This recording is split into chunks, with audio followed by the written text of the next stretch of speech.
부터 하나님의 은혜에 감사하며 경건한 마음으로 하나님을 예배하겠습니다.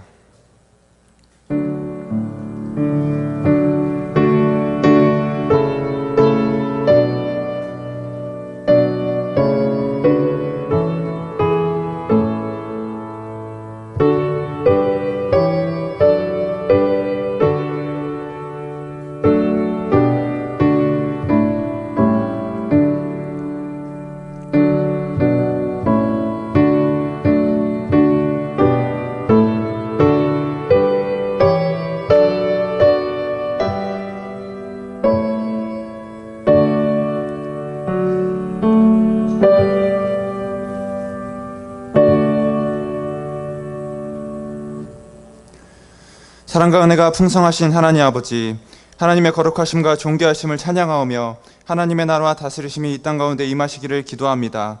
이 시간 우리의 모든 죄의 허물을 내어놓고 회개하는 심령으로 하나님 앞에 나아가기를 원합니다. 창세기 말씀을 통하여 밤하늘의 뭇별과 같은 하나님의 약속과 비전을 바라보도록 하시고 캠퍼스 복음 역사에 대한 소망을 새롭게 덧입혀 주시기를 기도합니다. 이 예배 가운데 임재하여 주시옵고 하나님 홀로 모든 영광 받아 주시옵소서. 우리 주 예수 그리스도의 이름으로 기도합니다. 아멘. 다 같이 일어나서 찬송가 36장을 부르겠습니다.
일어선 채로 다 같이 사도신경으로 신앙 고백하겠습니다.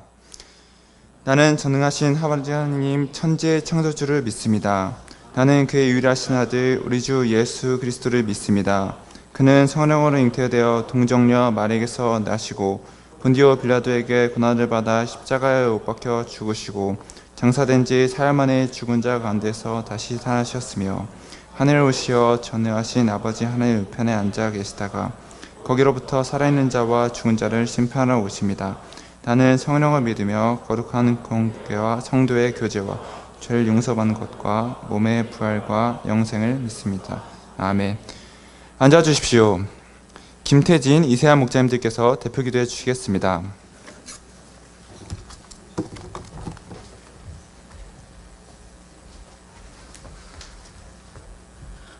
사랑과 은혜의 주님, 저희에게 여름 수양회를 허락하여 주시고 귀한 말씀과 여러 라이프 소감 통해 은혜 받게 하시고 넘치도록 축복하여 주시니 감사합니다. 저희가 수양회를 통해 받은 은혜를 마음속에 간직하고 이후에도 주 안에 생명구원 역사에 귀 쓰임받는 자들이 될 수 있도록 함께 하시기 기도드립니다. 이 시간 우크라이나 역사에 위해 기도드립니다. 우크라이나 땅에 평화가 임하게 하여 주시고 목자의 나라, 제사장 나라로 세워주시기 기도합니다. 현지 목자 가정과 양들이 고난의 때를 잘 이겨내고 하나님의 소망과 위로 잘 던져 주시기만 기도합니다. 김베드로 사라 선교사님 안전을 지켜주시며 말씀 역사와 치료 역사를 잘 섬길 수 있도록 함께 하시기 기도드립니다. 스리랑카 위에서도 기도드립니다. 18 캠퍼스가 개척되도록 하여 주시고 창조신앙과 복음신앙, 헌신신앙 위에 기둥 같은 12 제자를 세워주시길 기도드립니다. 아브라함 프라딘 목자가 목자의 조상으로 굳게 서고 비아니 목자, 룻이 목자로 또 기도의 어미가 될 수 있도록 함께해 주시기만 기도드립니다. 백바나바 선교사님에게 권세 있는 주일 메시지를 허락해 주시고 자비랑 유난 새 사업을 동행해 주시기만을 간절히 기도드립니다. 이 모든 기도 예수님으로 기도했습니다. 하나님 아버지, 성서한국을 위해 기도합니다. 한국 UBF를 축복하여 주시고 캠퍼스 제자 양성과 세계 선교 역사 가운데 귀하게 사용하여 주십시오. 한국 대표로 세우신 김드에미아 목자님에게 말씀과 기도의 영 부어주시길 기도합니다. 경성 UBF를 위해 기도합니다. 말씀의 종들에게 건강과 권세 있는 마태복음 말씀 허락하여 주시길 기도합니다. 250명 주일 예배, 학생 100팀 1대1 역사 이루어 주시고 200명의 성경 선생, 10명의 선교 후보 세워 주시길 기도합니다. 토요 미팅을 통해 학생 목자들이 시대를 섬기는 제자로 성장하길 기도합니다. 취업을 준비하는 형제 자매님들에게 지혜와 믿음을 허락하여 주시고 하나님의 은혜 체험케 하시길 기도합니다. 건강이 필요한 주님의 종들에게 부활의 생명력을 주시고 하나님의 은혜로 온전히 치유되기를 간절히 기도합니다. 군대 선교사로 세우신 김다윗, 최열국, 이찬영, 김한유 형제님들이 영육간의 훈련을 잘 감당하고 주의 군사로 자라길 기도합니다. 오늘 말씀을 증거할 박기호 목자님이 온전히 하나님의 말씀을 선포할 수 있도록 성령으로 동행하여 주시길 기도합니다. 허물진 죄인은 예수 그리스도의 이름으로 기도합니다. 아멘.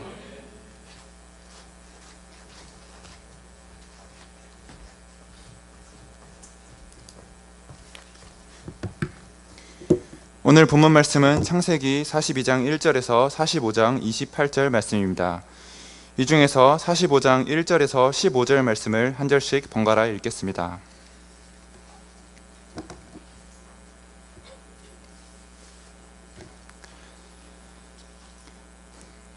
요셉이 시종하는 자들 앞에서 그 정을 억제하지 못하여 소리질러 모든 사람을 자기에게서 물러가라 하고 그 형제들에게 자기를 알리니 그때 그와 함께한 다른 사람이 없었더라.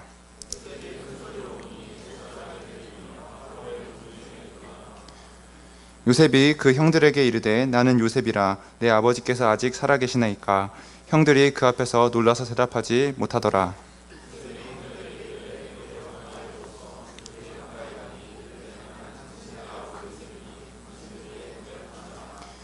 당신들이 나를 이곳에 팔았다고 해서 근심하지 마소서, 한탄하지 마소서. 하나님이 생명을 구원하시려고 나를 당신들보다 먼저 보내셨나이다.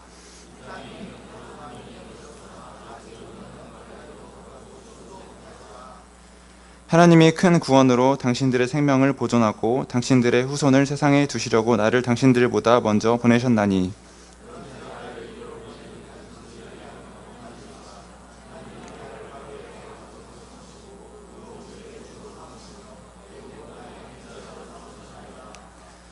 당신들은 속히 아버지께로 올라가서 아뢰기를 아버지의 아들 요셉의 말에 하나님이 나를 애굽 전국의 주로 세우셨으니 지체 말고 내게로 내려오사.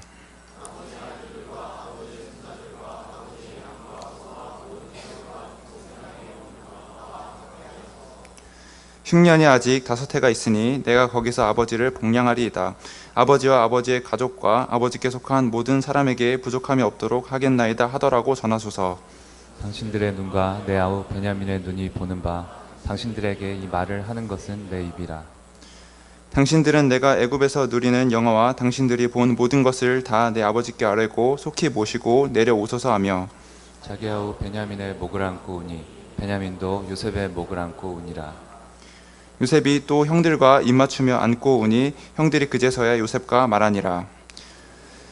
찬양대의 찬양이 있겠습니다. 공명은 하나님의 은혜입니다.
날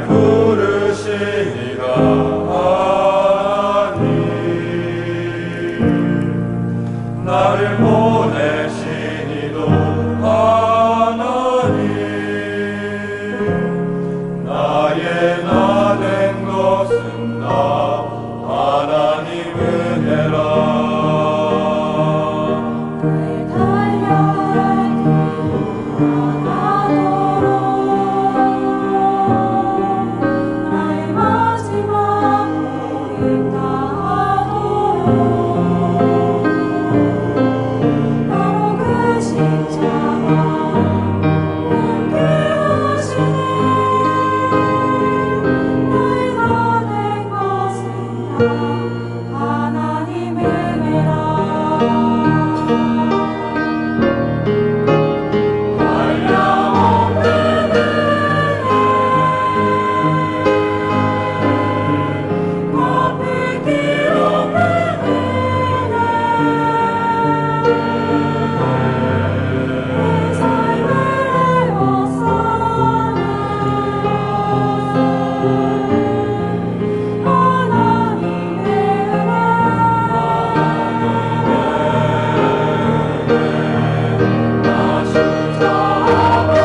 안녕하십니까?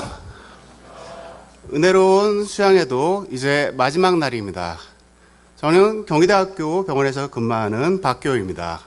제 주전공은 캠퍼스 목자이고 부전공은 내과입니다. 제가 원래 그렇게 긴장을 하는 성격은 아닌데 오늘 저희 딸이 하나님의 은혜로 처음으로 여름 수양에 참석해서 긴장이 많이 됩니다. 이 강당이 이렇게 넓은 줄 처음 알았습니다. 이런 날이 올 줄을 알았으면은 평소에 집에서 말씀을 묵상하고 기도하면서 신실한 모습을 보일 걸 그랬습니다. 그러나 오늘 말씀을 주시는 이는 제가 아니고 하나님이십니다. 그러므로 평소의 모습과 왜 이렇게 다른가 의문을 가지지 말고 하나님의 목소리에 기울이시기 기도합니다.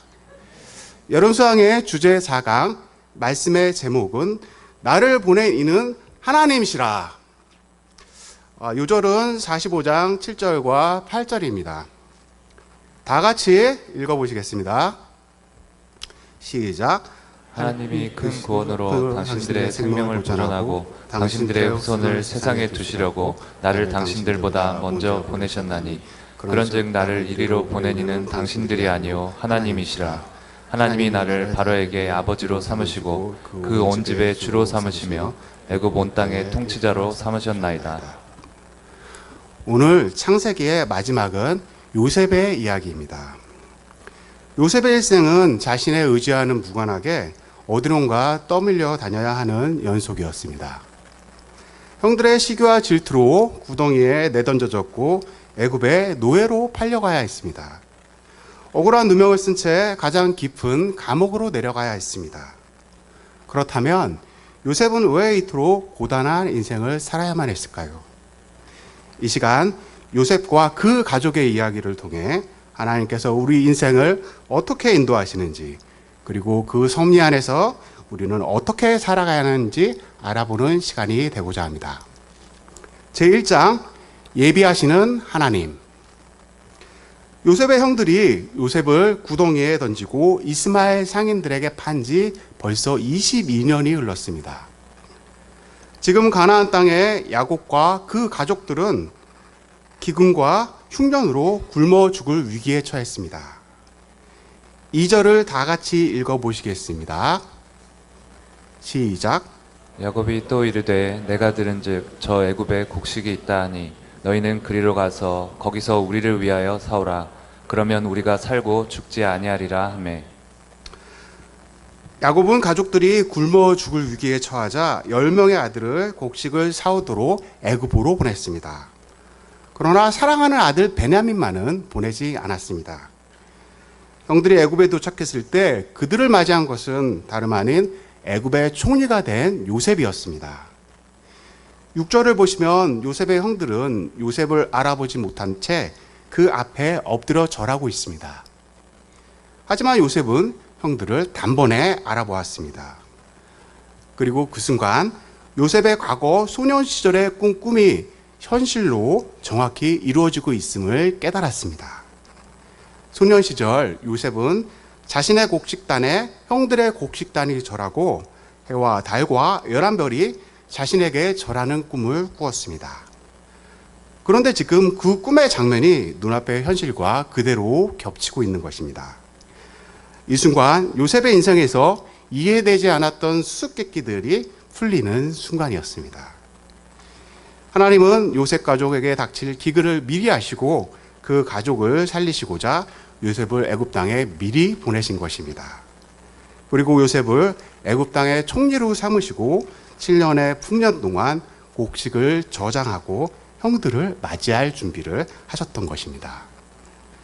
형들을 마주한 순간 요셉의 자신의 인생을 이곳까지 인도하시고 꿈을 성취하신 분이 바로 하나님이시라는 것을 깨달았습니다. 그렇다면 하나님은 어떤 방식으로 요셉의 인생을 예비하셨을까요? 첫째, 하나님은 때때로 보이지 않는 곳에서 예비하셨습니다. 요셉이 총리가 되기 전까지 억울한 일을 많이 당했습니다. 형들의 배신, 노예 생활, 누명과 억울한 옥살이 등 이해할 수 없는 일들이 많았습니다. 그 과정에서 하나님은 그의 인생에 개입하지 않으시고 마치 침묵하시는 것 같았습니다. 인생의 고비마다 하나님이 잠깐 나타나셔서 요셉, 내가 왜 그런지 알지? 하고 작은 힌트라도 주셨으면 좋았겠지만 하나님은 좀처럼 그 의도를 드러내지 않으셨습니다. 하지만 하나님은 보이지 않는 곳에서 조용히 일하시며 당신의 선한 뜻을 신실하게 이루어 가시는 분입니다. 둘째, 하나님은 오랫동안 철저히 예비하십니다.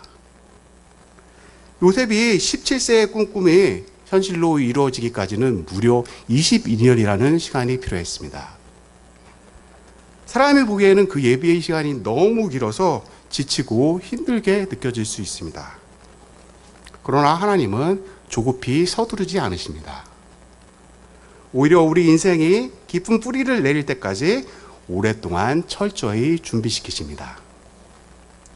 왜냐하면 우리를 통해 이루시고자 하는 계획이 세상의 작은 성공이 아니기 때문입니다. 그것은 온 세상의 구원이라는 크고 원대한 계획입니다. 하나님은 사람의 시간표가 아닌 당신의 완벽한 시간표에 당신의 선한 뜻을 신실하게 이루어 가시는 분이십니다. 2장, 하나님께 맡기는 믿음. 이제 하나님께서 예비하신 놀라운 섭리를 생각할 때 요셉은 크게 기뻐하며 형들을 맞이해야 할 것 같습니다. 그러나 42장 9절 하반절을 보십시오. 너희는 정탐꾼들이라 이 나라의 틈을 엿보려고 왔느니라 하고 오히려 형들을 스파이로 몰아세웁니다. 형들은 우리가 정탐꾼이 아니고 그들이 원래 12형제인데 막내 아우는 아버지와 함께 있고 하나는 없어졌다고 합니다. 이에 요셉은 그 말을 믿을 수가 없고 막내 아우 즉 베냐민을 애굽으로 데리고 와야만 믿겠다고 말합니다. 그리고 그들을 3일간 감옥에 가두었습니다. 이는 요셉이 형들에게 자기 과거의 잘못을 돌아볼 시간을 준 것입니다. 42장 18절을 보시면 3일 후 요셉은 형들을 풀어주는 대신 형제 중 한 사람만 인질로 잡겠다고 합니다. 그리고 곡식을 가지고 가서 집안을 살리고 막내 아우를 데리고 오라고 합니다. 3일간 갇혀있던 형들의 내면에도 변화가 일어나기 시작했습니다. 21절을 보시겠습니다. 그들이 서로 말하되 우리가 아우의 일로 말미암아 범죄하였도다. 그가 우리에게 애걸할 때 그 마음의 괴로움을 보고도 듣지 아니하였으므로 이 괴로움이 우리에게 임하도다. 요셉은 시므온을 인질로 결박하고 곡물을 그 그릇에 채우게 하여 형들을 고향으로 보냈습니다. 복잡한 마음으로 가나안 땅에 돌아온 형들은 그동안의 일들을 야곱에게 고했습니다. 그동안의 일들은 야곱의 마음은 요셉의 형들보다 더 복잡하고 번뇌하였습니다. 무엇보다도 애굽 총리가 형들에게 막내 베냐민을 데리고 와서 진실을 증명하라고 요구했다는 사실이 마음을 무겁게 눌렀습니다. 시몬도 살리고 곡식도 더 사려면 베냐민을 데리고 가야만 하는 것이 분명했습니다. 그러나 야곱은 죽어도 베냐민만은 보낼 수가 없었습니다. 지금 야곱에게는 사랑하는 아내 라헬도 없고 사랑하는 아들 요셉도 없습니다. 남은 베냐민은 라헬이 자신에게 남겨준 유일한 피부치이자 라헬의 흔적입니다. 하나님, 베냐민만은 절대로 안 됩니다. 아시지 않습니까? 베냐민이 없으면 제가 살 수가 없다는 것을 하고 외치고 있는 것입니다. 그렇다면 야곱의 형편을 가장 잘 아시는 하나님께서 왜 이토록 야곱을 몰아세우시는 것일까요? 그것은 야곱이 자기를 내려놓고 오로지 하나님 한 분만을 의지하기를 원하시기 때문입니다. 우리가 하나님 앞에서 힘을 팍 주고 버티고 서 있으면 어떻게 되겠습니까? 그것은 하나님과 싸우자는 소리밖에 안 됩니다. 이 싸움을 이길 수도 없고 아무 의미도 없는 싸움입니다. 그런데도 굳이 하나님 앞에서 힘을 주고 버텨본다면 결국 환도뼈만 부러지게 됩니다. 하나님이 내 인생을 팍팍 끌어주시고자 해도 내가 힘을 팍 주고 버티고 있으면 제대로 앞으로 나아갈 수가 없습니다. 창세기 43장입니다. 야곱이 베냐민을 품에 안은 채 번민한 사이에 애굽에서 사온 곡식이 다 떨어졌습니다. 이제 야곱은 자신을 내려놓고 모든 것을 하나님께 맡기고 기도합니다. 43장 14절을 다 함께 읽어보시겠습니다. 시작. 전능하신 하나님께서 그 사람 앞에서 너희에게 은혜를 베푸사 그 사람으로 너희 다른 형제와 베냐민을 돌려보내게 하시기를 원하노라. 내가 자식을 잃게 되면 이르리로다. 하나님의 구원의 섭리가 나를 통해서 이루어질 것은 분명합니다. 그러나 그 위대한 역사의 첫걸음은 하나님의 섭리를 신뢰하며 나 자신을 하나님 앞에 내려놓을 때 시작됩니다. 그러므로 인생의 기근을 만났을 때 우리가 해야 할 일은 무의미한 번뇌와 고민이 아닙니다. 하나님의 선하심을 굳게 믿으며 내 미래를 온전히 하나님께 맡기십시오. 이미 다 준비하고 계신 하나님께서 내가 인생을 하나님께 맡길 때 가장 선하신 길로 인도하십니다. 3장 형제들의 변화와 돌이킴. 43장 16절입니다. 이제 요셉의 형들은 베냐민을 데리고 애굽으로 돌아왔습니다. 요셉은 이를 보고 짐승을 잡고 큰 잔치를 준비하였습니다. 그리고 인질로 잡았던 시몬도 풀어주었습니다. 물을 주어 발을 씻게 하고 나귀에게도 먹을 것을 주었습니다. 요셉은 고단하고 피폐해진 형들의 몸과 마음을 위하여 천국 잔치를 열었습니다. 44장입니다. 이와 같은 기쁨의 천국 잔치가 끝나고 요셉이 청지기에게 명하여 형제들 각자의 자루에 양식과 돈을 재고 형들의 귀양 채비를 준비합니다. 그런데 이때 요셉은 자신의 은잔을 베냐민의 자루에 슬쩍 넣게 했습니다. 그리고 형들이 멀리 떠나기 전에 요셉은 청지기를 보내 형들을 붙잡고 요셉을 도둑의 누명을 씌웠습니다. 긴 고상기 때 이제야 고향으로 돌아가는 형들에게 이게 왜 날벼락입니까? 괴로움이 지나가고 더 큰 괴로움이 왔습니다. 그들은 얼마나 억울하고 상심했겠습니까? 44장 9절을 보시면 요셉의 형제들은 은잔이 발견된 사람은 죽고 나머지 형제들은 종이 되겠다고 말합니다. 그러나 은잔은 베냐민의 자루에서 발견되었습니다. 이에 형들은 옷을 찢고 절규하였습니다. 고대 중동 지역에서 겉옷을 찢는 행위는 너무 억울하거나 감당하기 힘든 큰 슬픔으로 절규하는 행위입니다. 요셉의 형들은 과거 요셉의 피 묻은 옷을 아버지에게 보여주며 아버지를 절규하게 했던 자들입니다. 그러나 그런 그들이 이제는 자기 동생 베냐민을 살리기 위해 스스로 옷을 찢고 절규하고 있습니다. 절도죄로 애굽에 다시 잡혀온 형들은 요셉에게 신문을 받습니다. 요셉은 은잔이 나온 베냐민을 종으로 삼고 나머지 형들은 아버지에게 돌아가라고 명령했습니다.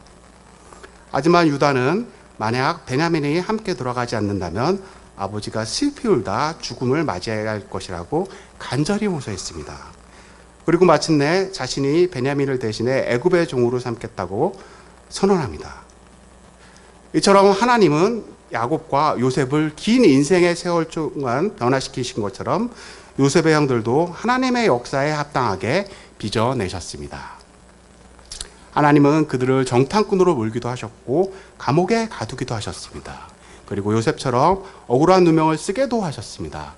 이를 통해 자기밖에 모르고 형제를 시기 질투하던 자들을 자기를 희생하며 형제를 위해 자신을 내어놓는 사람으로 변화시키셨습니다.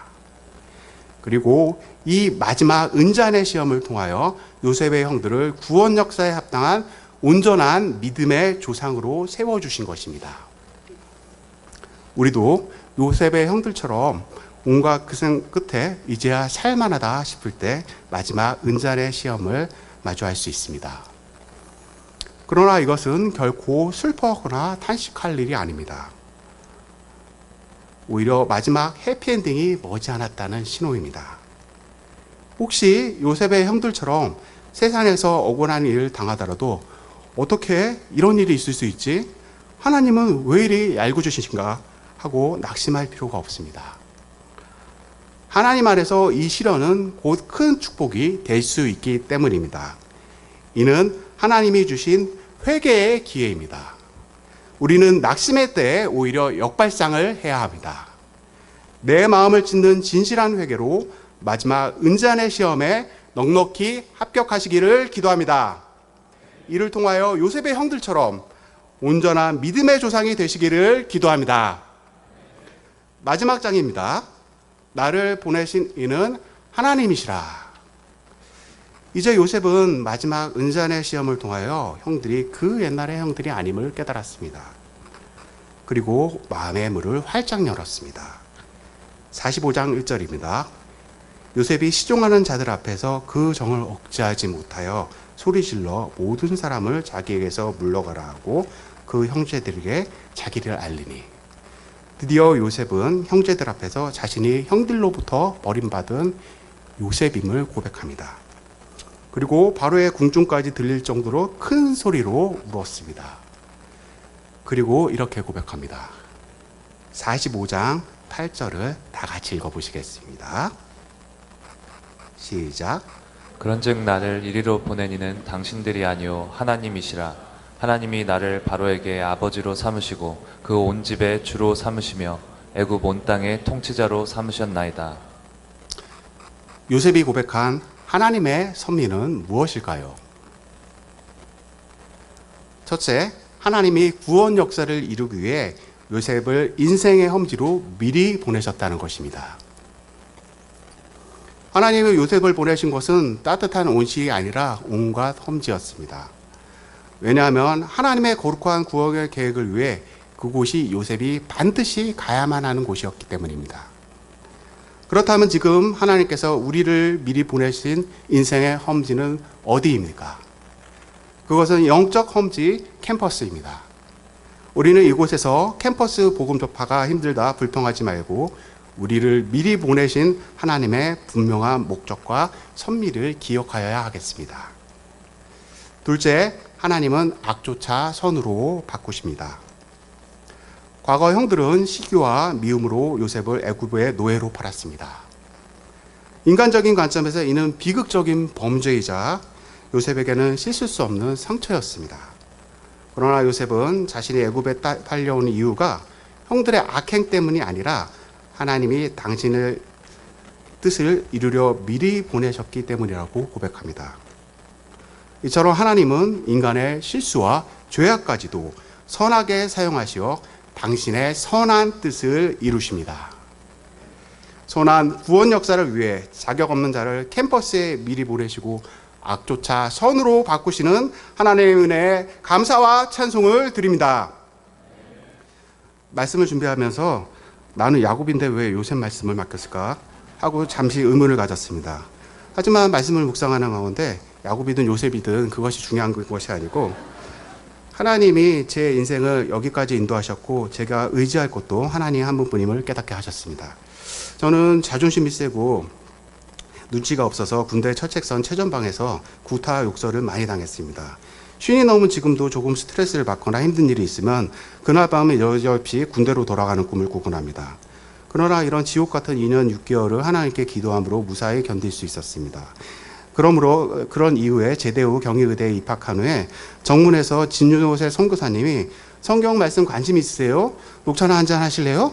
질문하실 때 그럼요, 어서 가시죠 하고 흔쾌히 대답할 수 있었습니다.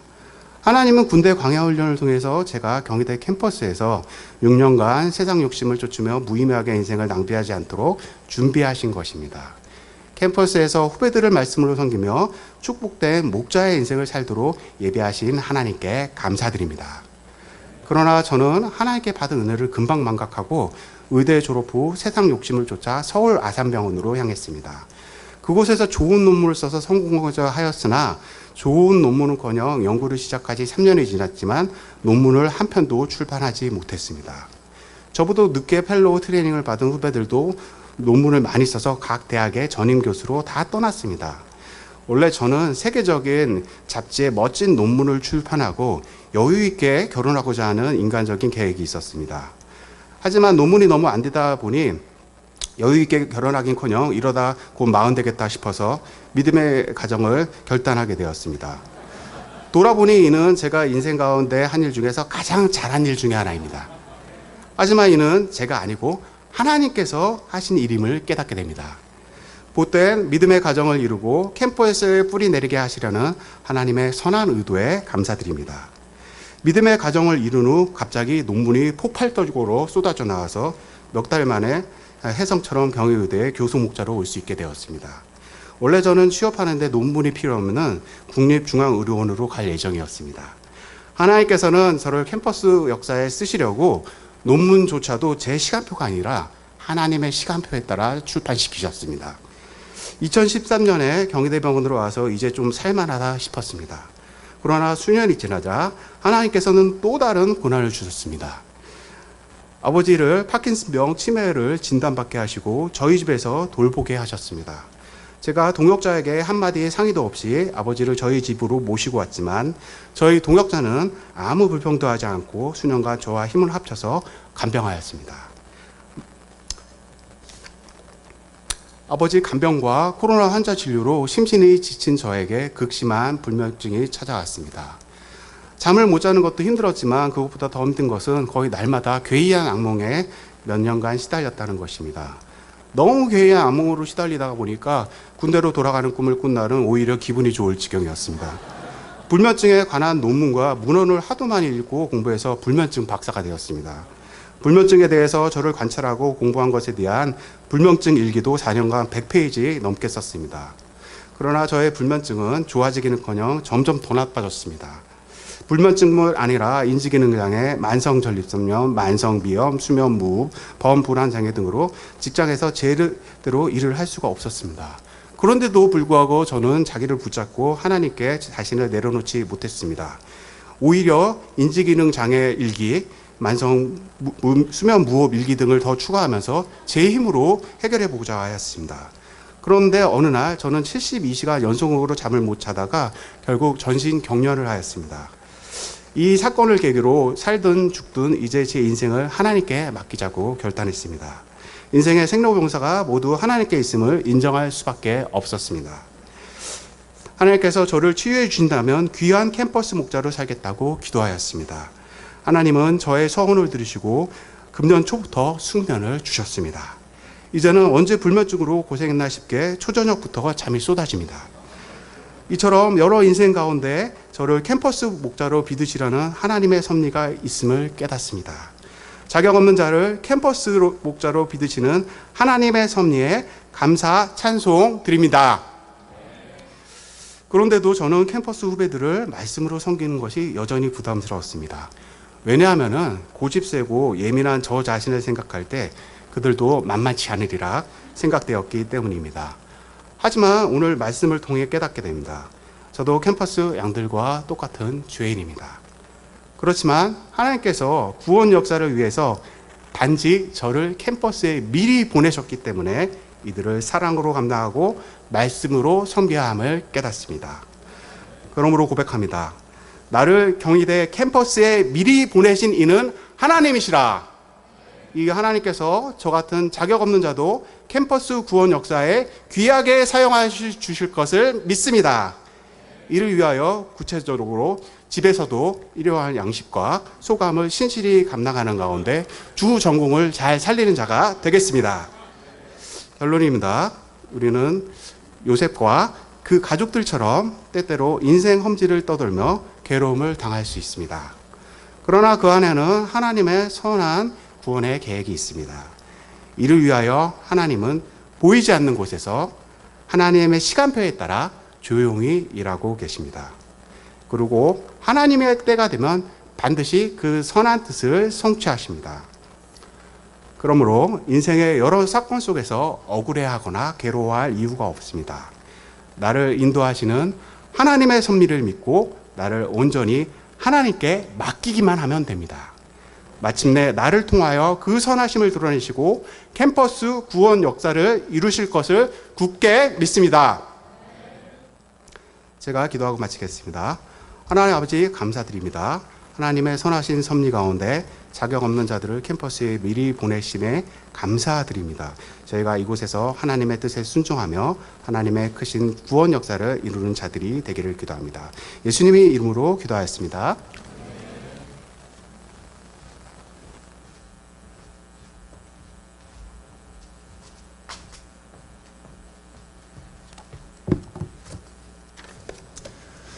다 함께 찬송가 445장으로 찬송하시겠습니다.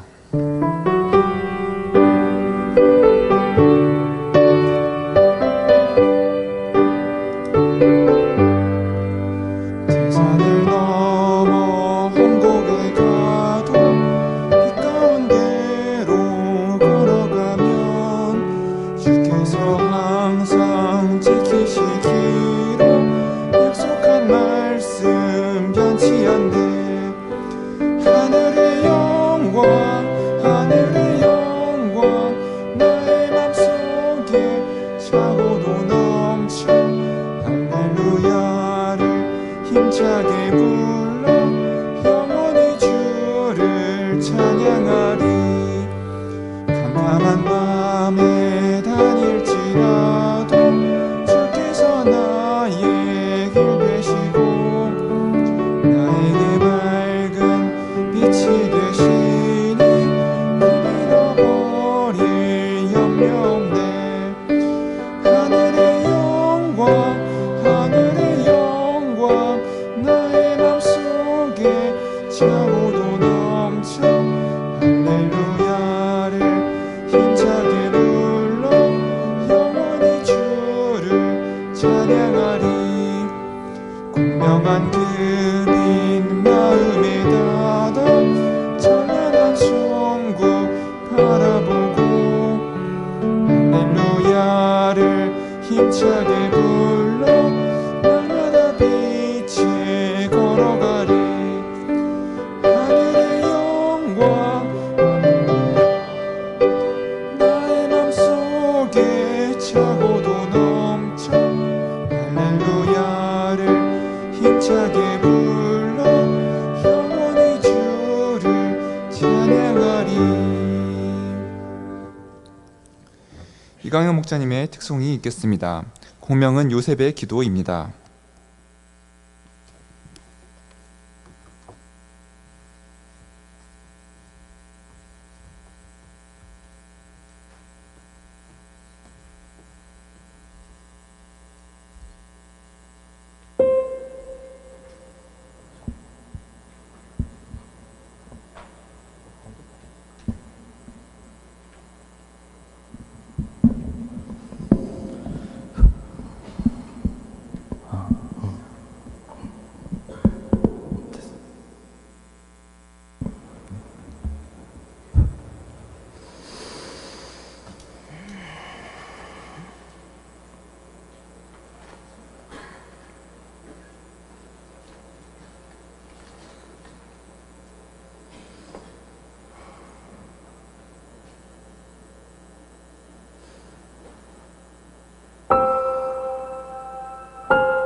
홀로 된 시간 수많이 끝난 듯한 기나긴 밤 왜 나를 내버려 두시는지 창살 너머 달빛에 눈물이 쏟아지지만 나 연약하여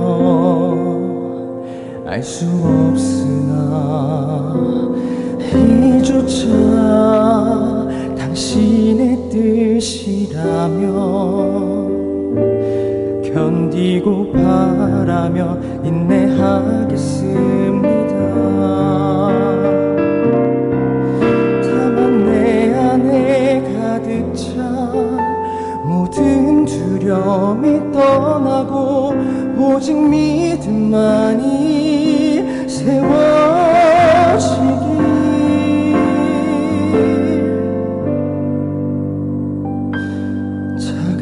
캄캄하니고 의지할 데 없는 불안전한 시간 속에서 당신만이 확실하시니 내 아픔의 계절까지도 협력하여서 늘 이루실 것을 나는 물론 신뢰합니다.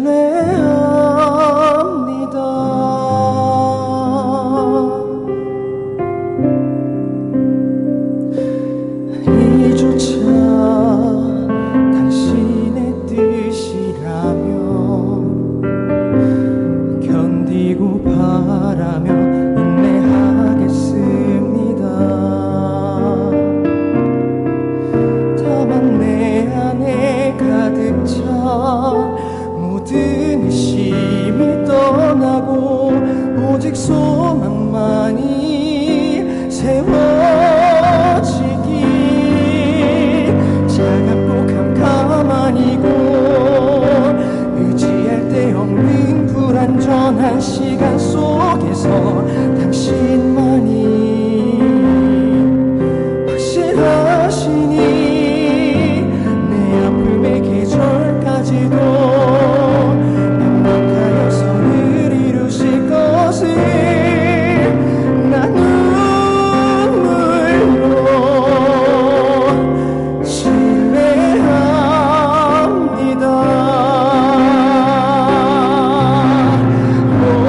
아무도 주목하지 않는 시간 속에서 내 마지막 오늘까지 찬양합니다. 기뻐합니다. 신뢰합니다.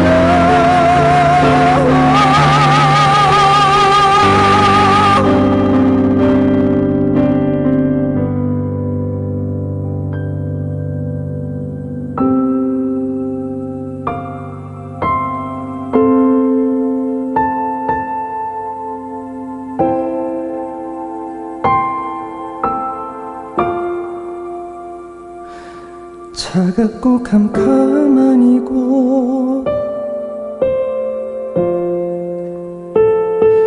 차갑고 캄캄하니고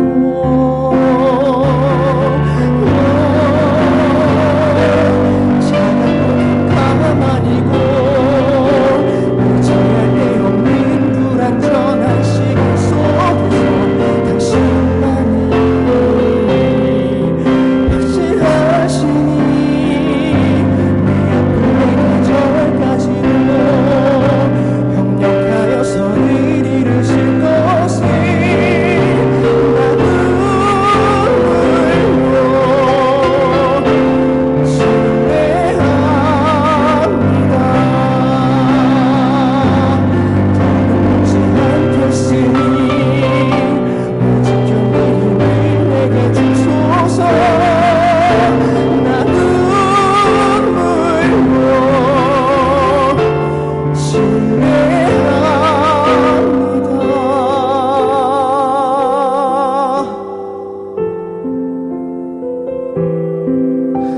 나 비로소 여기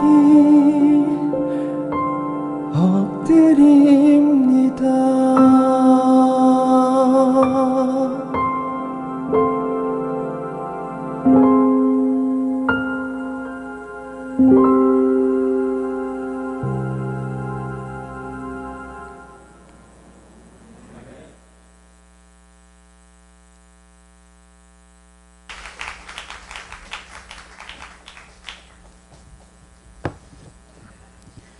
다 함께 봉헌 기도하겠습니다.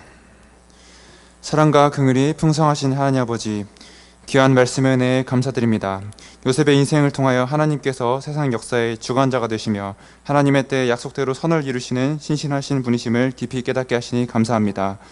우리가 요셉과 같이 하나님의 소망과 비전을 쫓는 삶을 살도록 하여 주시고 보내주신 캠퍼스에서 복음의 씨를 뿌리는 구원 역사에 귀하게 쓰임받기를 기도합니다. 베푸신 모든 은혜에 감사함으로 저희의 진심을 담아 작은 예물을 드립니다. 드려진 예물이 하나님 나라 확장 역사에 귀하게 쓰임받기를 기도합니다. 감사드리며 우리 주 예수 그리스도 이름으로 기도합니다. 아멘. 안녕하십니까? 박기호 목자님을 통해서 나를 보낸 이는 하나님이시라 귀한 말씀 허락하신 하나님께 참으로 특별히 감사드립니다. 박기호 목자님의 메시지는 기도의 열매입니다. 하나님께 감사드립니다. 나를 이리로 보낸 이는 당신들이 아니요 하나님이시라. 이 말씀은 요셉의 신앙 고백입니다. 하나님께서 요셉의 인생 가운데 맺으신 열매입니다. 운명의 광야에서 섭리의 열매를 맺으셨습니다. 또 요셉의 신앙 고백은 창세기의 열매입니다. 하나님께서 믿음의 조상들의 허물과 죄악과 연약함과 부족함 속에서 생명 구원의 열매를 맺으셨습니다.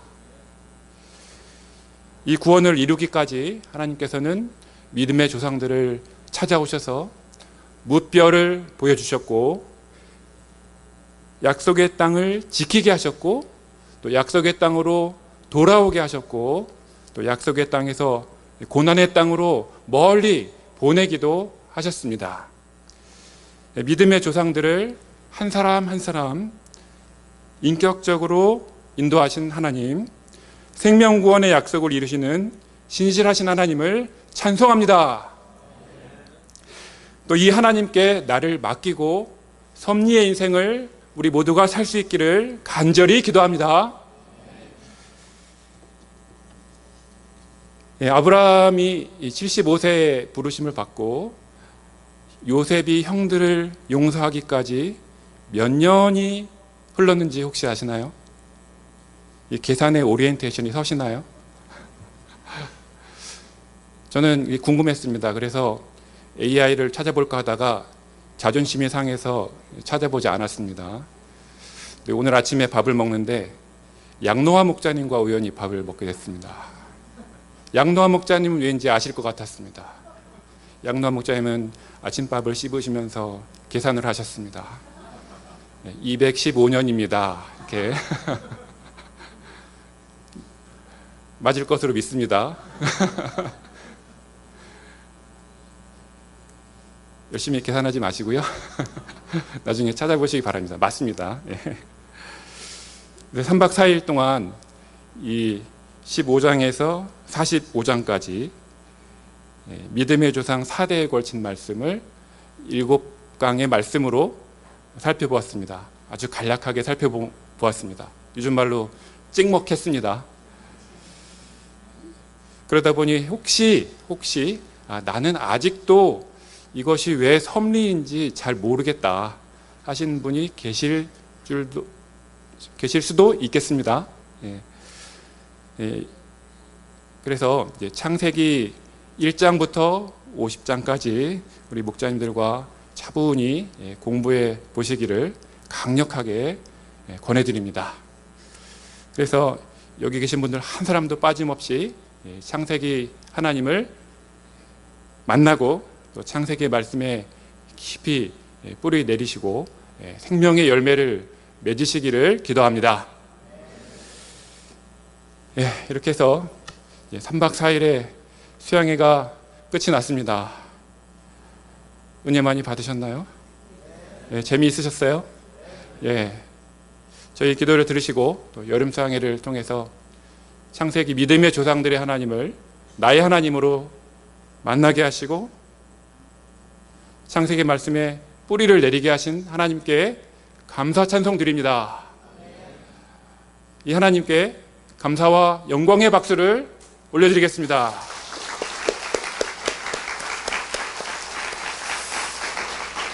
하나님께 참으로 감사드립니다. 예배를 마친 후에는 두 분씩 감사의 기도, 또 결단의 기도를 드리시고 앞으로 나와서 이제 사진 촬영을 하겠습니다. 사진 촬영이 잘 이루어질 수 있도록 잘 협조해 주시기 바랍니다. 그리고 식사는 12시부터입니다. 그래서 좀 시간을 가지시고 점심 식사 후에 버스는 2대가 대기하고 있습니다. 버스를 타실 분들께서는 버스에 탑승해 주시면 되겠습니다.